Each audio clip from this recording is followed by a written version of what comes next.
ایرانی پاسداران انقلاب نے واضح کیا کہ ایران کی مشاورت کے بغیر اعلان کردہ کوئی بھی نیا ہرمز شپنگ روٹ ناقابل قبول اور خطرناک ہوگا۔ پاسداران انقلاب نے اپنے بیان میں زور دیا کہ آبِ ہرمز میں محفوظ ٹرانزٹ صرف ایران کے مقرر کردہ روٹ سے ہی ممکن ہے۔ مزید برآں ہدایت کی گئی کہ ہرمز سے گزرنے والے تمام جہازوں کے لیے چینل 16 پر پاسداران انقلاب کی نیوی سے رابطہ کرنا لازمی ہوگا اور ان ہدایات کی خلاف ورزی کرنے والے جہازوں کے خلاف سخت قانونی کارروائی کی جائے گی۔ امریکی وزیر خارجہ مارکو روبیو کہتے ہیں کہ امریکہ ایران تکنیکی سطح کے مذاکرات 30 جون سے شروع ہوں گے۔ کویت میں میڈیا سے گفتگو کے دوران امریکی وزیر خارجہ نے کہا کہ مذاکرات ماہرین کی سطح پر مختلف ورکنگ گروپس کے ذریعے ہوں گے۔ مذاکرات میں جوہری توانائی اور پابندیوں سمیت مختلف امور پر بات چیت ہوگی۔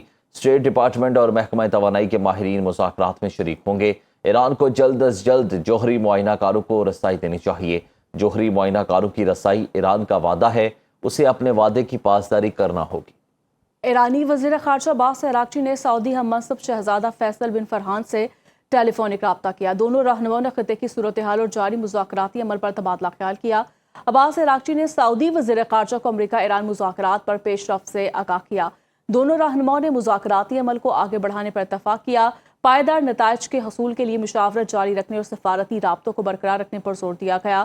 گفتگو کے دوران ایران اور سعودی عرب کے درمیان مشترکہ تعاون کو مزید مضبوط بنانے اور باہمی روابط کو فروغ دینے کی اہمیت پر بھی اتفاق کیا گیا۔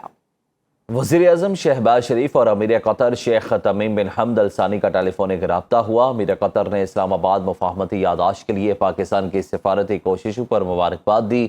شیخ تمیم بن حمد ال ثانی نے پاکستان کی امن کوششوں کے لیے مکمل حمایت کا اظہار کیا۔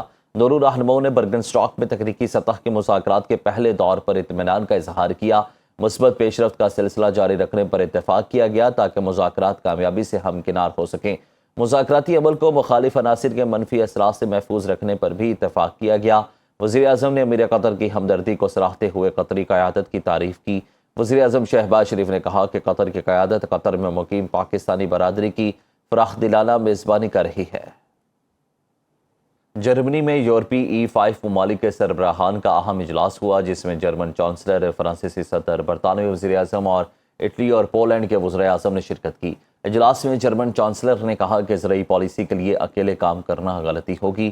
وہ ٹرانس اٹلانٹک اور یورپی فریم ورک کے تحت تعاون بڑھانا چاہتے ہیں۔ انہوں نے ایران اور امریکہ کے درمیان مفاہمتی یادداشت کا خیر مقدم اور سوئٹزرلینڈ میں فالو اپ مذاکرات کی حمایت کی۔ دوسری جانب برطانوی وزیر اعظم کیئر سٹارمر نے کہا کہ انہیں اتحادیوں سے تعلقات کی بہتری پر فخر ہے اور برطانیہ ایک بار پھر شائستگی، احترام اور قانون کی حکمرانی کے لیے کھڑا ہے۔